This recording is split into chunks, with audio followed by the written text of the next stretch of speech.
Hello, everyone, and welcome back to Everyday Excellence. I'm your host, Todd Baldwin, and today we have Eric Weishaar, the owner of Breckenridge Landscape.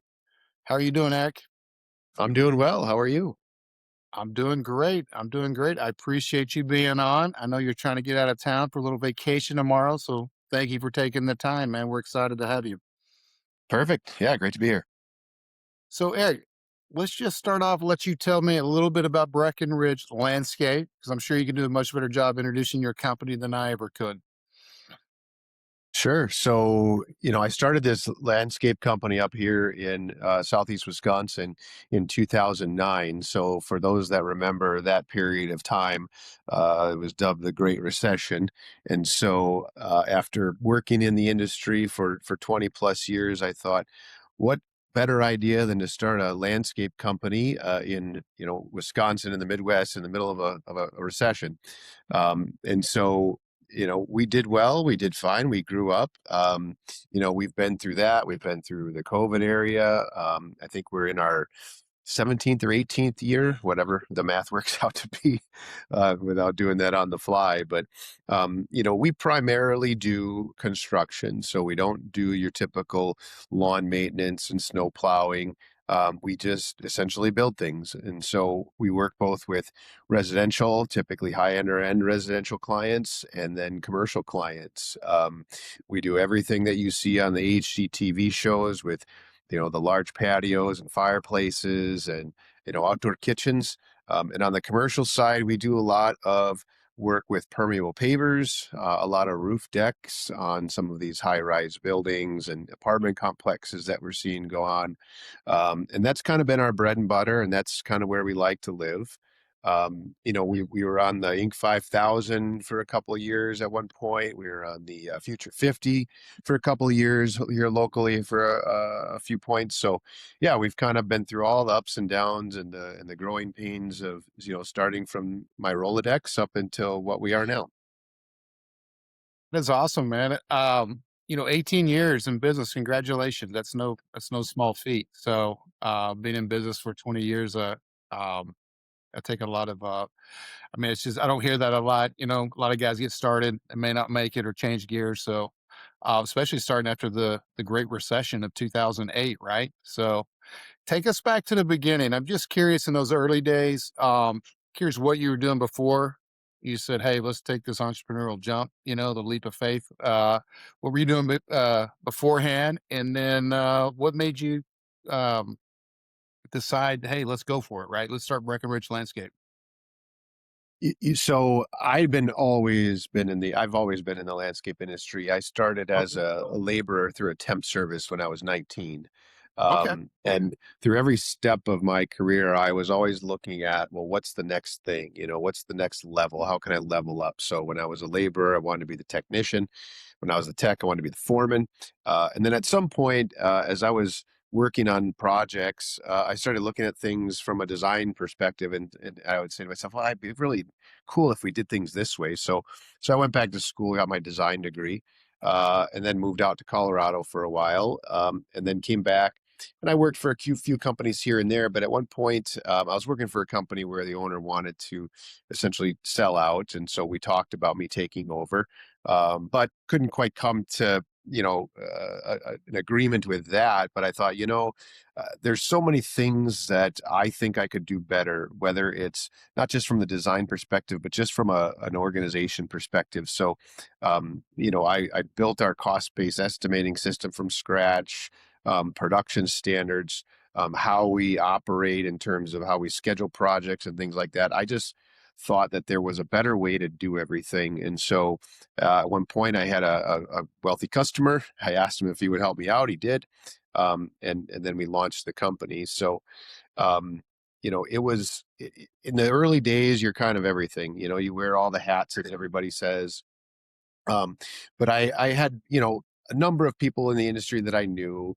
And so I brought in a couple of guys that I would call my Swiss Army knives. They could kind of do a little bit of everything because you couldn't really have specialized, team members at that point. So I had a guy that would do, he would drive the dump truck, but then he would go order materials, and then he would, check on crews. So he could kind of do a little bit of everything. But as we grew, then of course we would bring on additional designers, salespeople. We'd bring on, production managers. We'd add more crews, drivers, and then you can start to get into more specialized team members to kind of help you with those things, and then alleviate some of your time so that I could be out front, cultivating new leads, relationships, and sort of feeding those guys, the customers that they could then, turn into projects for us. Okay, when you guys started, did you have a partner or was this a solo venture? No, I did have a partner. As it turned out, the client that I had, brought on to sort of help, from a financial aspect, he was involved in a trucking company, and there were some synergies there. They had some extra office space. Being a trucking company, they had a big yard where we could store materials. They had the ability to deliver materials to us because they did, more like dump truck type of things. And so it was helpful to have that. I didn't have to go seek out office space. They had, accounting teams and things like that. And so it was nice to sort of have a little bit of those things taken care of instead of what commonly happens, which is, the wife does the accounting at night, or, the owner does the accounting and the books at night, and then he's out there working during the day. And so it allowed us to really kind of leapfrog a little bit further ahead of the process. Yeah. So, okay, those are early days. What are some, if you look back, what are some lessons learned or mistakes made that created these lessons? I always like asking because typically I get a chuckle and like, yeah, we learned a lot. But what does anything jump out at you that you could share from back in the day? Um, I get asked that sometimes, and you're always learning things. You're always learning new things. I mean, I had a lot of experience in the industry already. I had done designing and selling for a long time.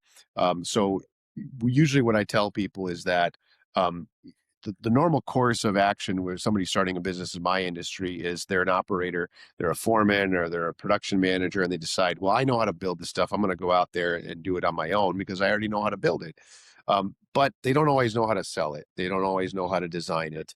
And so, if I could give someone advice, and this really could transcend through any industry, is if you don't have a background in sales, then you need to find somebody that does. Maybe partner with somebody, or that should be your first hire, because as the saying goes, sales cures all. And so you could be very, very knowledgeable about the skills of building whatever it is that you're building or whatever your craft is. But there's really nothing to build, and there's really no product or content to create until you sell something. And so my first step was to, grab as many customers as I could. We did a lot of trade shows. I mean, I was, manning these garden show booths all the time. We got our website going right away. Our main focus was to just sell, sell, sell. Because you can find people to install, or you can install it as well. But if you're not selling anything, you're not getting anywhere. Yeah, sales cures all. I've heard that from Mark Cuban. One of the few things I've heard him say that I like. No, Mark's Yeah. okay. I'm in Dallas Fort Worth, so Mavericks fan as well. But no, I agree. Sales cures all. If you're not selling, you don't have a company, right? So if we fast forward to the day, we're in 2026. Tell us, what does Breckenridge Landscape do better than most outdoor living companies that are in So construction? from day one, our focus has been on the experience, the overall experience. There's a lot of guys out there that can build a nice looking patio. There's a lot of guys out there that have the training, and they know the correct base, and they know the correct methodology of construction. Um, but what customers remember, and if you take referrals as sort of the holy grail of sales, and building your lead network, um, the people that are going to refer you to their friends are going to talk about the experience, right? So imagine we do a project for somebody, and it's beautiful. The patio is beautiful. There's a fireplace. It's beautiful. And they have their friends come over, and their friends go, wow, this is incredible. I mean, I love this fireplace. I love this outdoor dining area. Um, and the customer, if they had a good experience, their next, conversation is going to be centered around, Oh my God, you can't believe how great these guys were. They showed up on time. They were clean. They cleaned up after themselves. They power washed the driveway. If I ever had a question, I would call the designer. He answered right away. They took care of things. We had a few things that we wanted to change. They did it without a problem. It was just amazing. And I think if you're in any type of a construction industry, whether it's landscape construction or not, you have to focus on the experience, and that's what we do. Conversely, if the experience isn't good and your friends and family are going, wow, this patio is beautiful, the conversation becomes, yeah, but it took twice as long as we thought. And there was a lot of mistakes and hiccups, and those are the things that people remember. So Sure, a lot of our competitors have some of the same skill sets. They may even be able to design some things that look great too. But what we really focus on is the experience. And that's kind of how we came up with our three, I'll call it, tenets, which is, craftsmanship, professionalism, and communication. And we tell our team, whether they're sales or in the field, that any issue or challenge that pops up, it's always rooted in one of those three things. If you're communicating well, that solves a lot of problems. If craftsmanship is on point, then that solves a lot of issues with construction and installation. And professionalism, that just speaks to the overall experience. When the guys show up and trucks are clean and sure. people are presenting themselves well. So that, in my mind, really becomes our competitive edge, is just the experience that we deliver for customers is something that they remember, and then something that they convey to their family and friends. Yeah, the customer experience is crucial. It's one of our three tenants. I'll use your analogy as best customer service on the planet. And so there's so many bad digital agencies. I'm a digital marketer in our space. Our industry's really gotten a bad name just because there's so many agencies that way over promise, just wanting to get an agreement, get some cash flow coming in, knowing that they're not going to be able to deliver. So I've always preached our team, look, just we always got to take care of the client, give them a really good experience, and because that's 90% of well, I say 90%. It's a big chunk of keeping clients long term, which is our goal. We want to create partnerships. We want to work for them a long time. And if you're taking care of the client and you have a hiccup and you own up to it or make it right, they'll continue to stick with you, right? So I love that you're putting a big emphasis on that.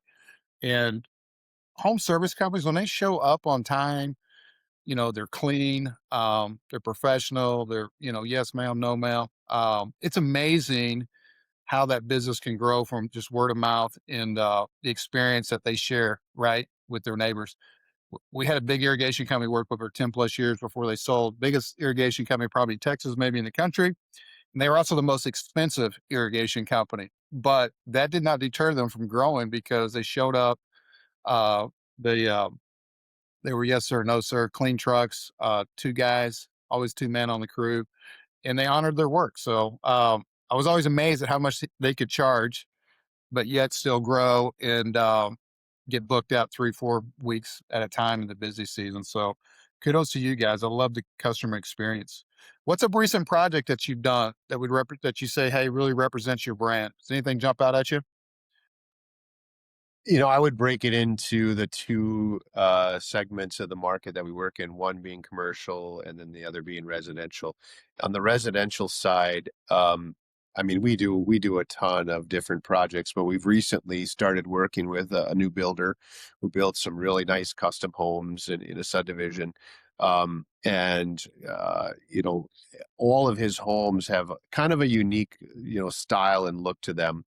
And so what's really fun is we've started using, kind of an AI rendering engine to where we can present sort of a 3D photorealistic model to the client that ties in well with the architecture of the house. We can pull the look of the house off the drawings and to help you visualize it. Sure. Those kind of projects are always fun, but we recently did, I think it was last year, we did a project in Madison. It was, for the university, this really, really complex roof deck project where we really had to get involved almost from a design perspective with the architect and help them figure out, find solutions to be able to build what they want to build and maintain the design integrity of what they were trying to do.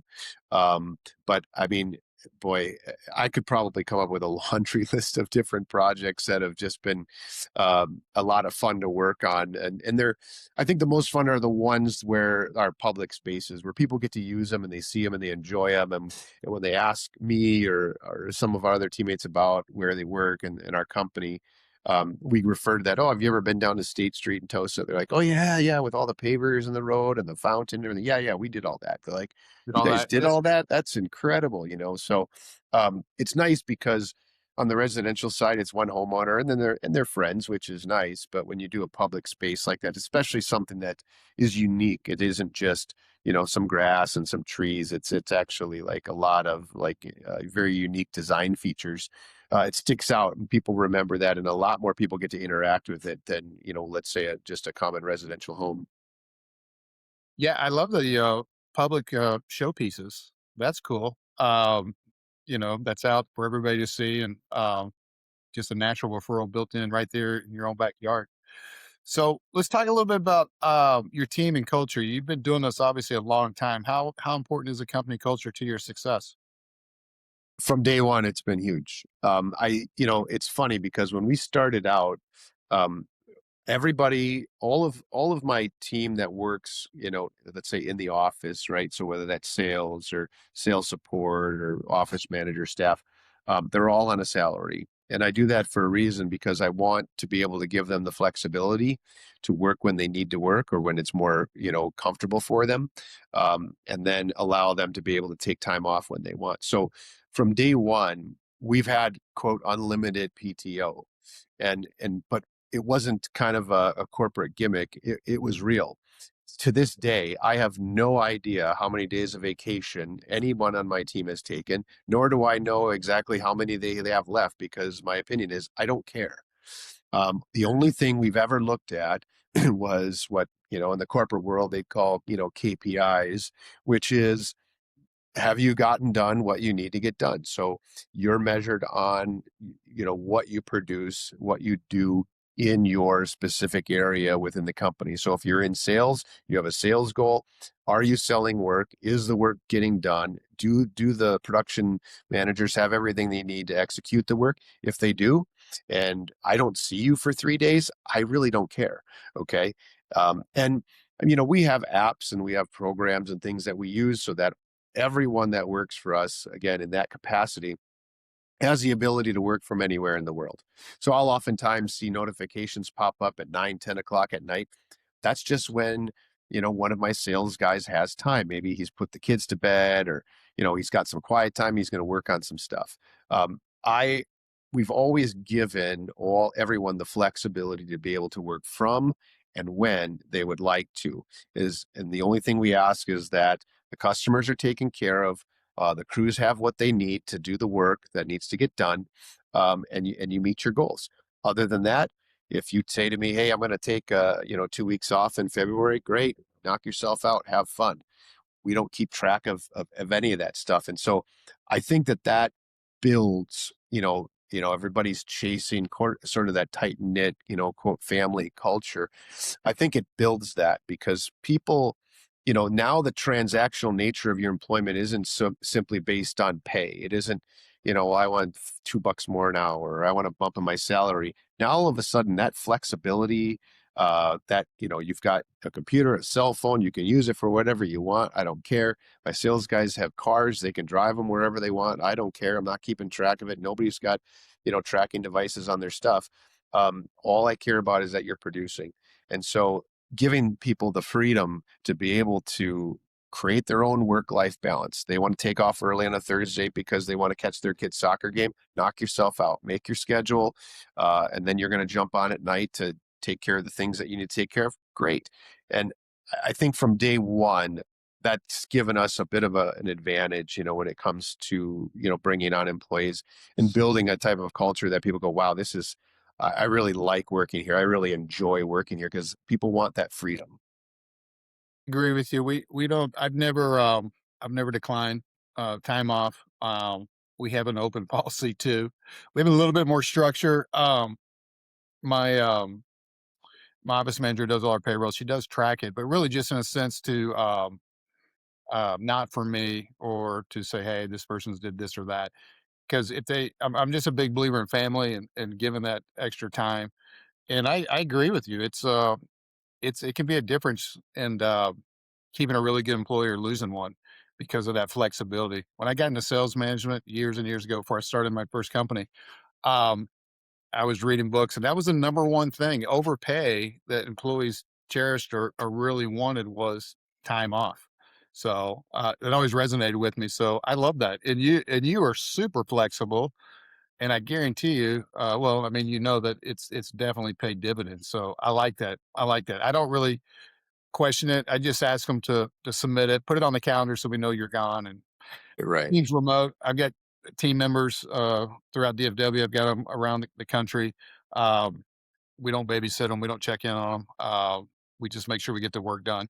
And then, like during the holidays, we'll take off between Christmas and New Year's. I just ask them if something blows up, make sure that if I need you because of customer or issue or somewhat, just be available. But kind of like a doctor, just be on call. But rarely does that happen. But yeah, so I love that. I love that. What do you? How are you attracting and retaining good people? I know the time off is big. What other anything else that you're doing to attract? Because I know really to find good people, retaining that flexibility's got to be a huge part. But anything you could share there? Yeah, I think, when we're looking to bring on new people, I mean, my industry is a little bit unique. So we go through labor shortages, ups and downs all the time. And so there's sort of two sectors or two groups of people that we bring in. One would be on production side. So those are the guys building the things out in the field and things like that. What we do with those guys is we'll just talk to some of our key guys that have been with us a long time that do really good work, that are reliable, show up on time. They just have a good attitude because what I found is that people like that tend to gravitate towards and associate themselves with similar people outside of work. So somebody Yeah. who's reliable, isn't constantly calling in, has a good work ethic. They want to be around those same types of people. They get along with those people, and so we'll ask them, "Hey, we're looking to add another crew. Do you know anybody?" And almost always they say, "Oh yeah, a good friend of mine. He works over here, but he's been looking, and let me talk to him." And so they kind of do the recruiting for us. On the sales side, it's a little different. You can find office staff and things like that. In our line of work, the design sales is a very unique skill set. Sales is sales, kind of, but what exactly are you selling? You have to be able to design something, and so what we try to do is just grow people from the ground up. So a lot of guys, a lot of companies will chase, that seasoned 25-year architect. We get these, places from recruitment places all the time, headhunters like, hey, I got a guy with 35 years experience. And quite honestly, that's not real appealing for us because, I I feel they, I agree with you 100%. yeah, it's just, they might not be a good fit, culture wise, they're set in their ways, it's just, I've just found that they're not always, the best fit. But if we can bring somebody up and we can sort of teach them things and help them grow, now not only am I not competing against all my other competitors for the same three people that are looking for, to make a move, we're actually adding to that pool of, potential people that it benefits everybody, the industry as a whole. If we can cultivate, three, four more landscape designers that weren't, that didn't have that skill set before, one, they're likely are going to stay with us. But two, if they do want to expand and explore things, well, that's great. It just expands the pool and now it lowers, the competition. So that's kind of what we do. And I think that's worked for us quite a bit well in the past. Yeah, no, I love hiring young people and that are hungry, that have a great skill set, and then we can groom them how we want them, right? To kind of just easier a lot of times to get them to adapt to the culture versus a guy that's or a lady that's been doing it many, many, many years. So always have much better luck with that route versus the veteran hire. You've Exactly. obviously, business 18 years, you've gone through stages of growth. What does that look like for you over the years as far as growing your company? It's up and down. And I think that's probably true for most places. Yeah. I mean, the underpinning mantra has to be you grow or you die, right? I mean, you can't just sit still. Everyone's going to pass you by. Things are going to get old, break down. You're going to need new stuff. It's just you have to constantly be growing. So from there, then you gotta try to mitigate that growth. And for most people, the challenge is balancing out when do I add more assets, whether that's, trucks, equipment, things like that, or people, versus when do I, increase sales. And so, you know, it's kind of a balancing act. I've always come down on the side of add more sales. It's a lot easier to tell people, hey, look, we're out 6, 8 weeks. That might change as, we're looking to hire another crew, but right now that's where we're at. It's a lot easier to do that than to be staring at a production schedule and go, hey guys, where are we going to put crew number 2 or crew number 3 after 2 weeks? Because we're going to run out of stuff to do. And so I always fall on the side of increase the sales first. You can find the people to do the work. You can figure out a way to execute it later. And so, but then, of course, you have all of the macro economic environmental things that I think as you go through some of those cycles, if you've been in business for a long period of time, you've been through a few of those cycles by now. Some are worse than others, recessions, COVID, things like that. But once you've seen some of those cycles, you kind of know that when things are really up, you got to still be a little bit cautious because that's not going to be the normal. But conversely, when things are down, that's also not the normal. So it's not, a time to throw in the towel. So I mean, when we talked before, I said, the whole get comfortable with being uncomfortable phrase, because that's really what it comes down to. You are, as an entrepreneur business owner, you are, walking. It's like you're walking through a video game where the video game renders what's coming up in real time. Like you can't see into the future. Nobody can. So you just have to trust in your processes and your team and your own intuition and your gut that as you're walking through this process and you're working through things, that you're gonna figure it out. And just be comfortable in the fact that whatever gets thrown your way, you're gonna figure it out. So when it comes to just straight up growth, it's gonna be a roller coaster. It doesn't matter Yeah. what industry you're in; it's gonna be a roller coaster. So just try not to get too excited on the highs and try not to get too down on the lows. Just remember that everything kind of shifts back and forth. Yeah, no, I agree. We did talk about that. Get comfortable being uncomfortable, and I think I mentioned always just try to remind myself when things are going really good. It's not, hey, it's not as good as you think it is.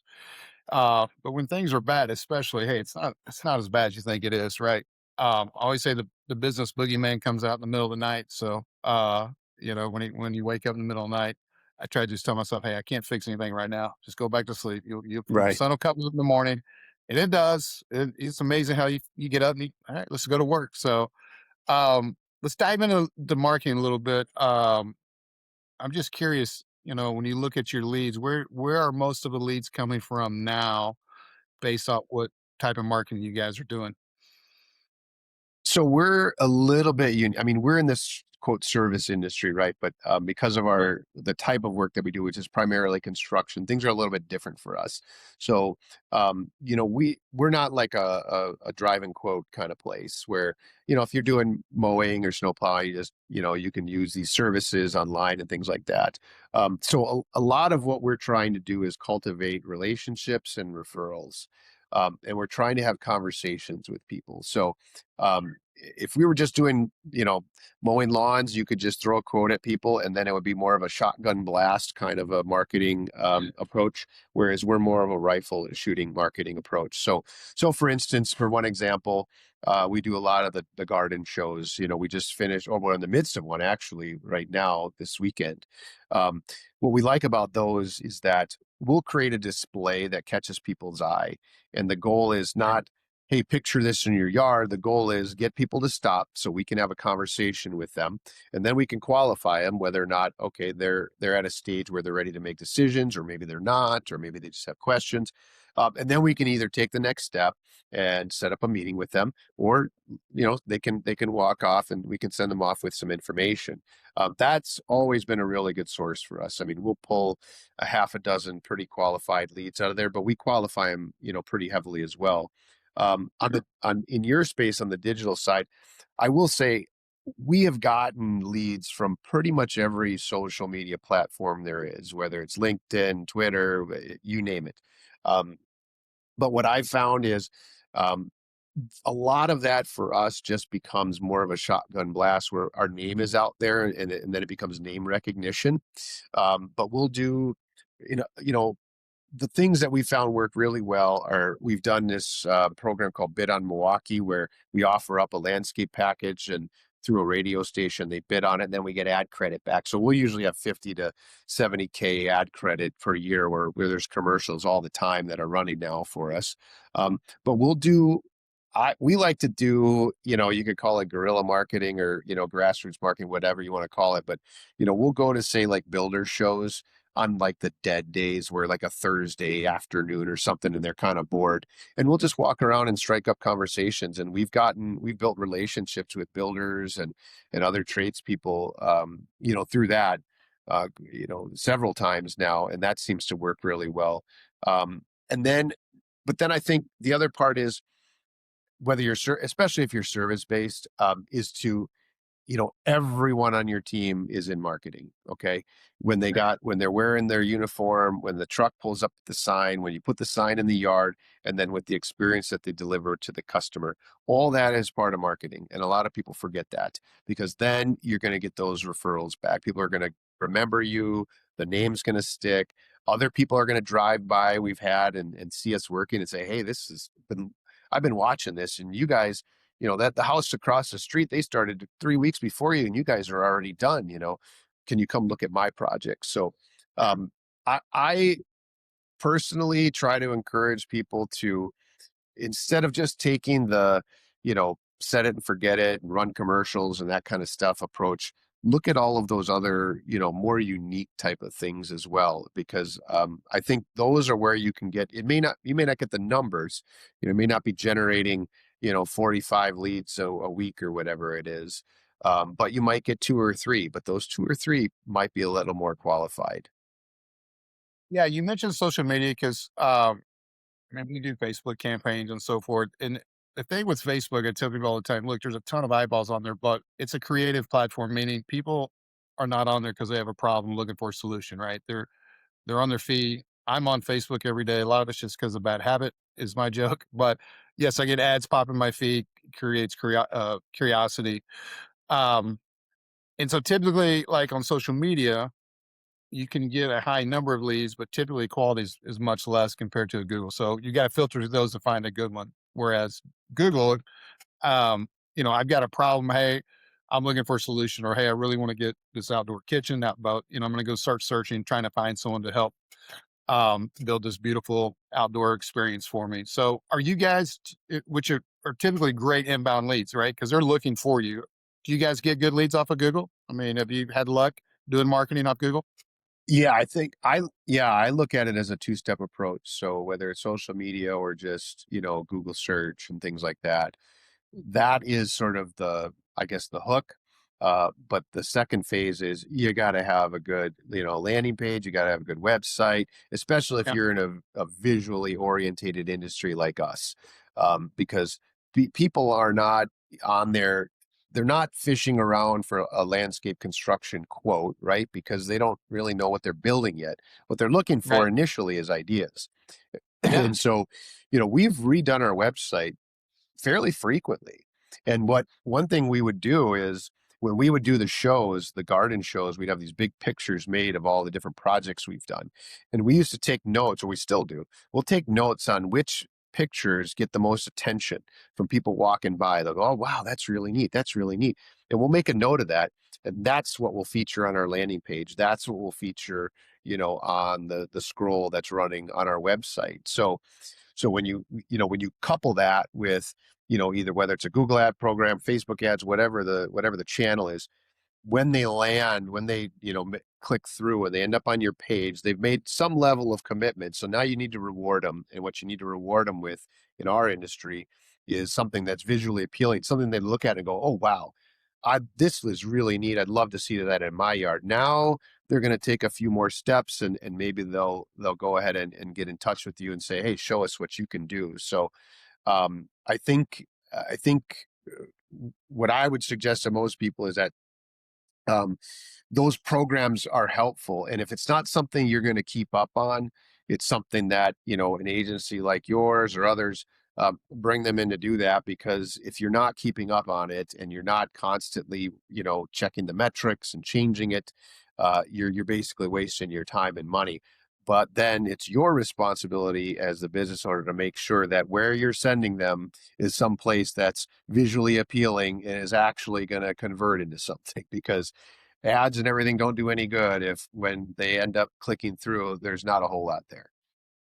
Yeah, no, your website where they're landing is crucial, right? And visual, especially your business, is crucial because pictures are still worth a thousand words, right? The old saying. So, and then also making sure that they're landing on a page that, for example, if I'm searching outdoor kitchens, right? Make sure they land on a page. It's all about outdoor kitchens, right? So you don't want them to land on your site and then try to go figure out, well, I'm looking for an outdoor kitchen, right? And this put me on maybe a different product that you still build. So that's crucial. But you're right. The site's got to convert. We call that conversion rate optimization, right? It's one thing to get the traffic to the site, but then you got to make sure they're converting, meaning they're either filling out that web form or they're calling you, right? And that as those leads come in, do you guys have a good idea of tracking your leads as far as an ROI for your marketing dollars? Yeah, and because we're not mow and go, and we're Yeah, not you're entertaining, doing high end projects, right? So yeah, we're not yeah, entertaining 100 leads a week or anything like that. So no, it's actually fairly easy when so we track them all the way through. So we have kind of you could call it a CRM platform, but it's kind of multi-purpose. And so all the on the commercial side, it's just bid, right? So you know bid request comes in, you send the number out.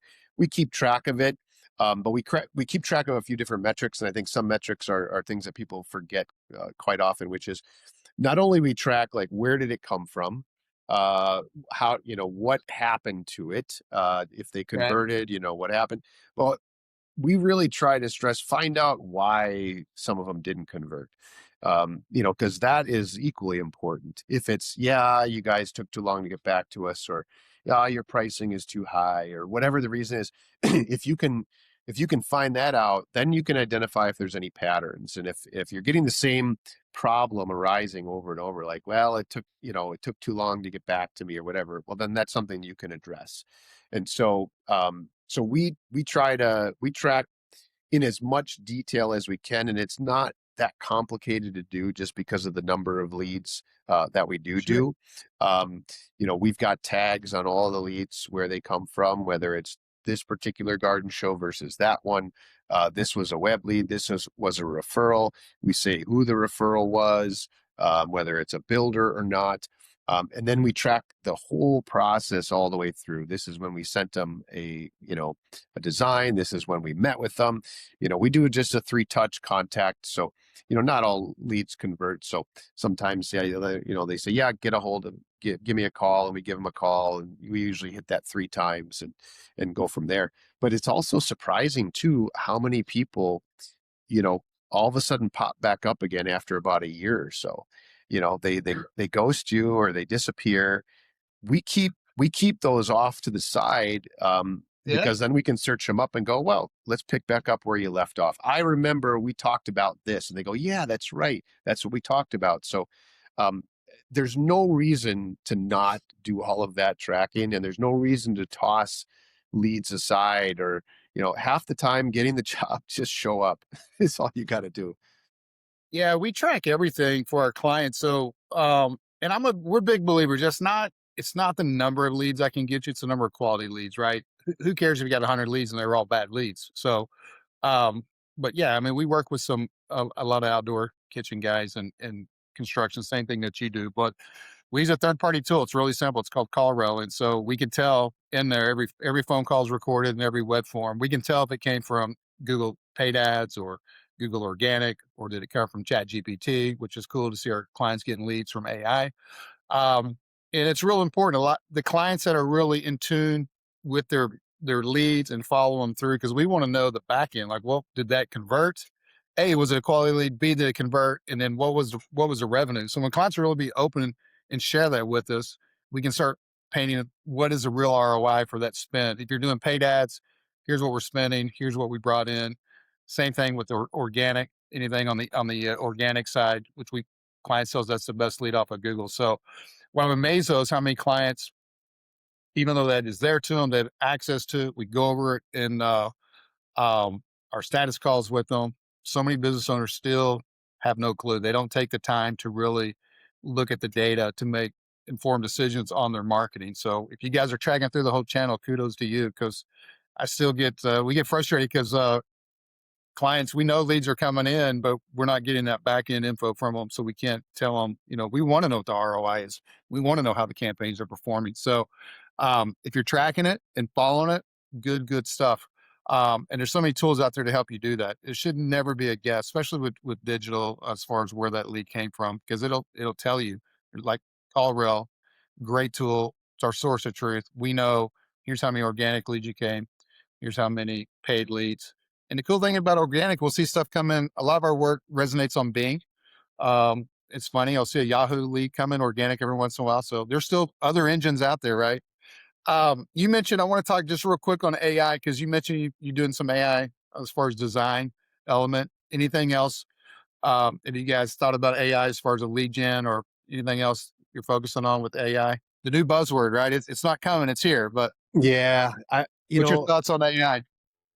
we're primarily using it from a rendering engine, although some of my guys are using it for, crafting customer responses and things. But my directive to them is, don't just cut and paste and hit go. Because I think it's been around enough and people have interacted with it enough that they can spot, this is just an AI response. And at least my perspective, I don't think a lot of people really enjoy interacting with it, on the web or things like that. They still want to talk to a real person. So we view it as more of a tool that we can use to help maybe supplement some things or expedite things or make things more efficient. So like on the design side, it makes perfect sense. We've been Sure. 3D modeling for years and years now, and that's really helpful with showing people, especially when you have a lot of vertical elements, what is this going to look like in your space. This has just allowed us to make it more of a photorealistic looking rendering to where they go, oh wow, they can really visualize it then.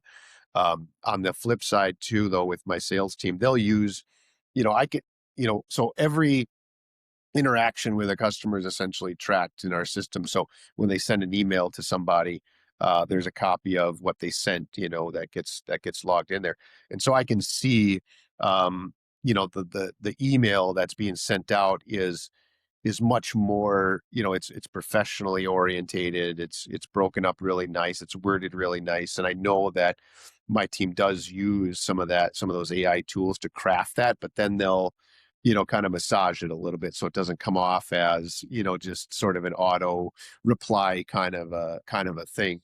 um I'll be honest, I'm not sure, and it's just because we haven't looked into how that could be used from a marketing perspective. I'm always a little bit cautious or worried that if we start using it for that, it's going to stand out like a sore thumb, and or it might get flagged, from some of the tech companies out there. Like, this is, you've seen it, this is AI generated, and then I think people then get turned off and they go, oh, this is fake, and they're. Yeah, you got to a couple of things there. You got to humanize the content, right? So just don't copy and paste it if you're using it to help craft emails or so forth. We started um playing around with AI content years ago, several years ago before this boom hit. It wasn't very good. It's obviously gotten a lot better. So we definitely we're one of our, tenants is 100% transparency. So yes, we use AI to produce a lot of content, but then we also have to, what we say, humanize it, right? So we have to mark it up. We've got to humanize it because you're right. It is getting to where now you can spot it a mile away. So we just use it from an efficiency standpoint, which has been great because we produce a ton of content every month for all of our clients. And then as far as the marketing, it's really about how do you show up for people on these large language models, these AI models, ChatGPT or Grok. How do you show up when they're typing in these long tail questions, right? And so there's things you can do on the site with your content. If it's resonating well with Google, and then you have a chance to show up in the AIs. But it's really big about authoritative content. Reviews are really important because again, that's a trust signal. FAQs have become really important. So it's not in it, but it's not just well, let's just slap some FAQs up there. It's really about how it's all structured because there is. I mean, we see the leads. It's real. People are on there. They're looking for services. It's giving Google the first thing that's come along. It's giving them a run for their money, which I love because I just think Google has overcharged for many years, and I love someone giving them a fight for market share as another alternative to go and find good companies like yourself. So, um, yeah, but I agree with you. Humanize the content, and I also agree. I still think people love talking to humans because you can't. I say this. I've heard people using ChatGPT as a therapist, which makes me laugh. But Yeah. something about breaking bread, right? Or you and I connecting and just, entrepreneurs talking about business. There's a trust level we've already, I think, established just because we're talking, right? This isn't AI. You're a real person, I am too. So I'm a big believer in that too. Um, Couple of follow up questions here, and I'll let you run. I've kept you longer than I anticipated, but I've enjoyed visiting with you. Um, 2026. What are you most excited about in your business right now? Oh boy, we've we've seen a huge boom come in, talking about growth and leads and things like that. And my residential guys are just they're packed. I mean, they've got more stuff than they know what to do with right now, and it's all a lot of really fun stuff. So, they like designing really cool and unique things, and so that's what keeps them going. We've got a lot of stuff in the project pipeline on the commercial side, but um, for me personally, I've gotten involved with, I'm putting together a development for putting together essentially a youth sports complex up here. It'll be the largest in the state. It'll be the only one really in the state. And it's really centered around, kids, baseball, soccer, lacrosse. What's been fun about that is, my kid plays travel ball. My two other kids are older. They're kind of past that point, but What kind of travel ball? Basketball, soccer? baseball, What's it? he plays Baseball. Okay. baseball. All right. Yeah. My son was Um, club basketball and my daughter was club soccer, but go ahead. Yeah, and it's you get into that world and it's so much fun and it's so much fun to see these kids go. And when you get to a certain point like I have in my career, I mean, I've been at this, doing the same thing here, landscaping for just about 30 years now. You get into your 50s and then you start thinking about, what am I leaving behind, legacy. And so this is kind of one of those things where I can point to that and go, I built that, I created that, I made that. So I'm really excited about putting that together. It's starting to take off now. We're getting through kind of those initial design and those initial permitting and things phases to where we can start to break ground this year. And so we're hoping by 2027 and then maybe into spring of 28, we've got soccer and baseball going. So I've kind of taken that on apart from the business, which I mean, it essentially runs itself at this point. But, to be able to dive into that has been a lot of fun. Sounds like a passion project. Yeah, you could say that. Yeah, yeah. Yeah. I I look back. My kids are both in college now, so I miss the sports days. It was a lot of fun going and supporting them and doing all that. Last question. There's a young Eric Weishaar out there, and he's thinking about starting a business and outdoor, construction or living, outdoor living. What advice would you give him to someone looking to start, a construction business based around outdoor living? Boy, um, I would say it's it's probably not something they want to hear. Run, I would run. want to No, hear, but um, it's going to be way harder, way more lonely, and way more stressful than you ever thought. yeah. But And I've told several people this here before, but in the words of Winston Churchill, when you're going through hell, just keep going, because at the other side, there is a reward, and the reward is definitely worth the journey. But don't discount the journey. You're going to learn a lot about not just how to run a business and how to develop leads and how to retain people and things like that. You're going to learn a lot of life lessons. You're going to learn a lot about yourself. You get one turn around this planet, so make it worthwhile. Do something incredible. Do something fun. Do something that you can look back and go, I built that. Because when you're 90 sitting in the rocking chair on the porch, it's too late. You can't go back and do it again. So if you're thinking about taking the leap, take the leap. Make sure you're smart. Make sure you learn all you can. Do all the things that you're supposed to do, but just prepare yourself that it's going to be a lot harder than you think, and then it won't surprise you when it turns out to be true. No, I think that's great advice because it's extremely hard, and it's the path is not you think it's going to be from here to here, and it's gonna go all over the map. But I like the Churchill quote there too. So yeah, I had a guy tell me one time I'm starting a business. He said, "Do all your research and business plan, how much you think it's going to cost you to start the business, and really put a fine pencil to it, right? And so now you got this number. Here's what's going to take to start the business, and here's what I think my sales are going to be in the first year, right?" And then he said, "Take that number that you think it's going to cost and double it. Take your sales and cut it in half.